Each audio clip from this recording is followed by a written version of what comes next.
Okay, so the first thing that you'll want to do is cut your design with your cat scratch tape. That is what I'm using. I'll have the link for what I use in the description box below. Once you have your design cut out, the only thing that you're going to peel first is just the blue paper backing. So you're going to peel that back, and remember this is double-sided, so it's going to have two sticky sides. So then you're going to wrap that completely around your tumbler. When you're applying this to your tumbler, you want to work slow, so you want to make sure that you don't get any air bubbles and that you don't have any wrinkles, so smooth that on as best you can. And then once you have it fully wrapped on your tumbler, now we're going to start peeling back our layers. So you'll work in sections at a time. So for this cup, I decided to use mica and glitter. So I'm starting with the mica first, and all that I'm doing is just applying the sections, and I didn't do this in any specific pattern. I didn't do dark colors first like I would with my glitter. I just kind of went with it and started peeling back one section at a time and going for different donuts and then adding in my little colors for my sprinkles. So to do that, because I didn't want the colors to blend, I used these teeny tiny little eyelash brushes. They worked really well for applying the small amount of mica in those little tiny detailed spots. What you don't see in the video is every time that I'm done with a certain color, when the cup goes out of frame here, I'm just blowing off the excess mica. That way the powder doesn't smear together. So for my larger sections, I just use an eyeshadow brush. That kind of helps smoothen the mica without ruining my hands like I did in the first part of the video. One thing to keep in mind with the mica here, so if you've done this specific style with glitter, you'll notice that the glitter is pretty easy to brush off any of the excess. However, with the mica, you'll notice it does not brush off. It'll stay on the white paper backing, which is fine because we're going to remove that in the end. Just know that it's going to look a little bit messy at first, but once we remove the paper backing, you won't notice it.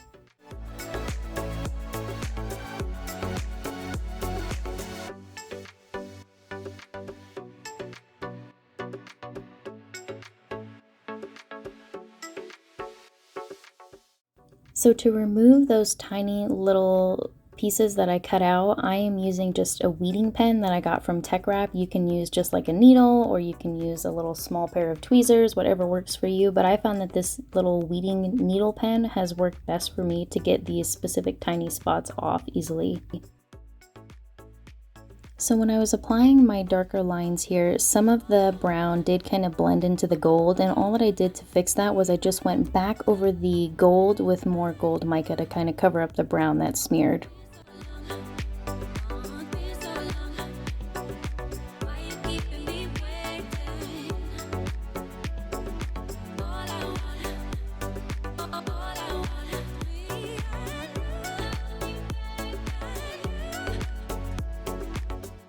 So once you have all of your spots covered with your mica, now we're going to go in with our glitter. So I did 2 layers. So the first outer layer I did orange, and then the inner layer I came back in with pink glitter. So I'm just peeling off all of my outer layers first, and then I'm going to go over the entire thing with my orange and then just kind of press in that glitter. The glitter doesn't stick to the mica, so you don't have to worry about being gentle with it. The only thing that you have to be cautious with is if your mica didn't fully fill in all of your spots that you had removed the paper backing from, the glitter will come back in and it will kind of fill in those spots. So you may notice some of that glitter showing through. Once all of my spots are glittered, I'm just taking this little bristled brush and then I just brush off all of the excess so the orange doesn't mix with my pink.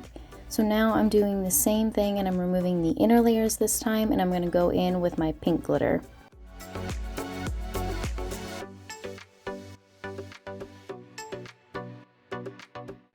For these finer details, the fine glitter does work best. However, I went in with a kind of medium mix. I believe it was 0.15, I want to say. Don't quote me on that. But I didn't use chunky and I didn't use extra fine, and it still showed through perfectly fine. The only thing that I wish I would have did a little bit differently here is instead of for my final layer, I wish I would have gone with a different color pink because it blended in, I feel like, too much with that middle layer. So now that I have all of my details filled in, I'm just removing the rest of the paper backing for the cup. So keep in mind this part still will be sticky too, so I went in with a chunkier glitter and kind of covered the whole thing. What is not shown in the video here, so this pink matched too closely to my cups So what I went ahead and did is I took a little bit of Mod Podge and I Mod Podged where that pink glitter was exactly on my cup outline, and then I applied a darker pink so that it would show through. So before you epoxy, you want to make sure that you do clear coat this a lot. You want to do at least 2 to 3 coats of clear coat so that when you go to epoxy it, your glitter doesn't move. So I just mixed up 20 milliliters each part A and B of Fast Set from CC DIY, and then I'm just applying it all over my cup. So the way that I applied my epoxy here is I started kind of just like applying it carefully to my donuts, and then I went in and I smoothed it over all of the glitter so that just in case if my clear coat didn't catch a spot of the glitter, that the glitter didn't try and move onto the donuts. So we're just going to epoxy over the entire thing just as normal, and the only thing that I didn't mention here is the bottom of the cup. So the bottom of the cup is not filled with the pattern, so all that I'm doing for the bottom is I'm going to mix up a little bit of pink dispersion color and then that same pink glitter that I used for my cup, and then I'm just going to apply it directly to the bottom. So once that's all epoxied, you just want to let that cure as normal, and then we're ready for our drip.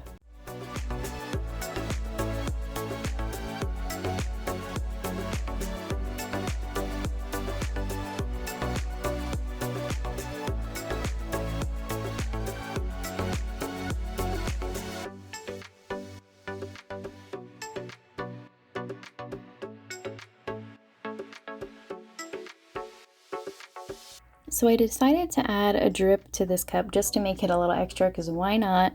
So for the drip, you can do this a couple of different ways. So the way that I prefer doing my drip is using Nice and Thick from CC DIY and adding that into my epoxy. So I am using Fast Set because I do find that that typically works best. So I just mixed up 5 milliliters each part A and B of Fast Set epoxy, and then I'm going to apply my Nice and Thick 1 scoop at a time until I get that consistency that I'm looking for.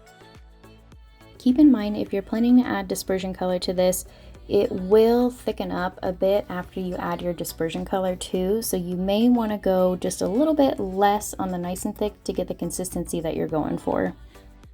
So I like to add my dispersion color midway through when it's getting close, and then I'll still add a couple more scoops of my Nice and Thick just to get it to the consistency you're looking for. Now obviously if you want a thicker drip where it doesn't run as much, you'll want to add more Nice and Thick.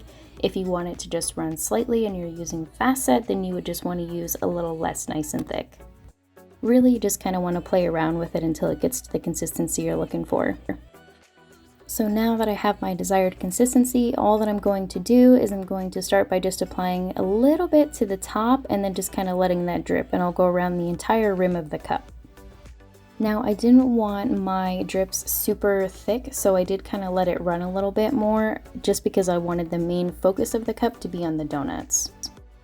But like I said, play around with it. If you want a thicker drip to where it's just at the top of the cup and it doesn't really drip much, then you would just want to add more Nice and Thick.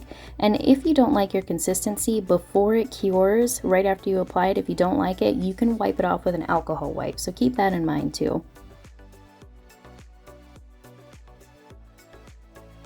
So once I have my drips completely around my cup how I want, I'm just going to add in my sprinkles.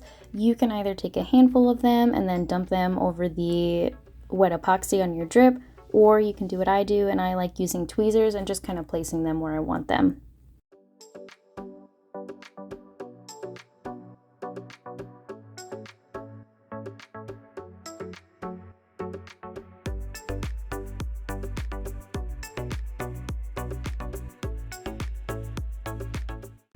Once you have all of your sprinkles placed how you want, we're going to let that fully cure, and then once that's cured, we're ready for our final coat of epoxy.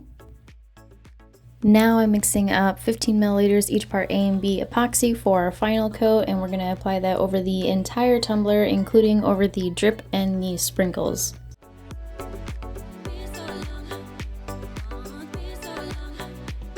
You just want to let that cure, and that's it. Thank you guys so much for watching. I hope you enjoyed, and I can't wait to see what you create.